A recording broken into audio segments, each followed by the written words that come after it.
Je travaille comme technicien conseil pour les orgues protégés au titre des monuments historiques. Et c'est à ce titre-là que j'ai été chargé de la maîtrise d'œuvre, du démontage, de la dépose du grand orgue. D'abord, c'est le plus grand orgue de France. Il couvre en fait 5 siècles d'histoire de l'orgue français. Et au cours de ces 5 siècles, ça a toujours été les meilleurs facteurs d'orgue français qui y ont travaillé. Donc il y a quand même un niveau de qualité intrinsèque qui est très élevé. Lors de l'incendie, la couverture en plomb s'est mise en fusion puisque le plomb fond à une température assez basse. Et donc avec le souffle de l'air, en fait, il y a eu des gouttelettes de plomb qui se sont formées. On ne peut pas imaginer laisser du plomb dans les tuyaux alors qu'on va envoyer de l'air sous pression dedans. Il fallait déposer l'orgue encore dans une phase d'urgence. C'était au mois de juillet 2020. Et donc il faut tout démonter pour pouvoir le décontaminer pièce par pièce. Ce qui supposait effectivement qu'on ait sorti pratiquement tout l'instrument. Il y a encore évidemment le buffet, donc le meuble qui est resté, les plus grands tuyaux de façade parce qu'ils sont très fragiles, les plus grands tuyaux de bois parce qu'on ne les transporte pas, les plus grands réservoirs, les plus grands soufflets sont aussi restés en place. Mais tout le reste a été transporté en atelier, donc dans 3 ateliers différents. Il y en a un qui est situé en Corrèze, qui est spécifiquement destiné à la décontamination des tuyaux en métal et en bois. Il y en a un autre qui est situé à Lodève, la manufacture languedocienne de grandes orgues, où là c'est plutôt spécialisé dans la restauration des sommiers. Les sommiers, ce sont les pièces de bois sur lesquelles sont posés les tuyaux, c'est vraiment le cœur de l'orgue.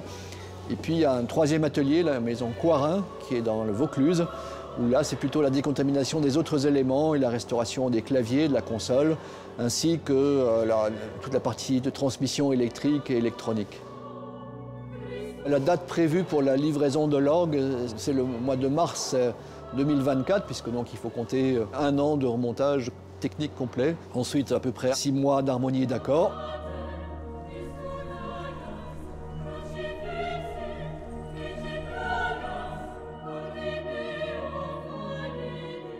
Le facteur d'orgue, il restaure des orgues ou il construit des orgues, il entretient, il accorde des orgues.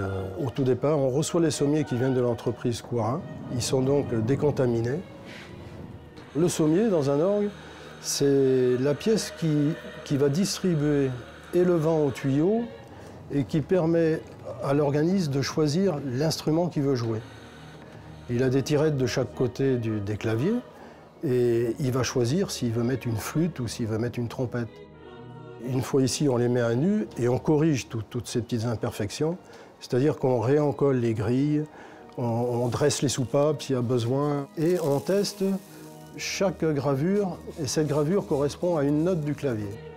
Il y a tellement d'orgues à restaurer qu'on a besoin de transmettre de toute façon si on veut que ce métier y dure. Il faut qu'il y ait des jeunes pour apprendre et à qui on peut leur donner voilà, toutes les choses en main pour qu'ils réussissent par la suite, à continuer.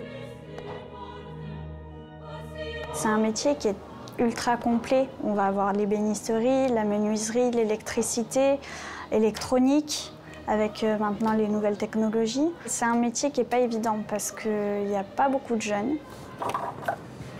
Et j'éponge. Côté vert? Ouais. Ok.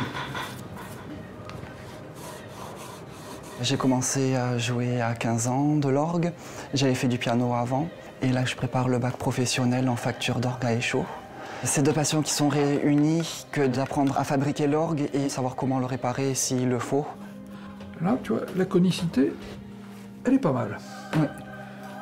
L'orgue de Notre-Dame, c'est un orgue historique. La plupart du temps, je ne me rends pas compte que ces sommiers font partie de l'orgue de mes rêves.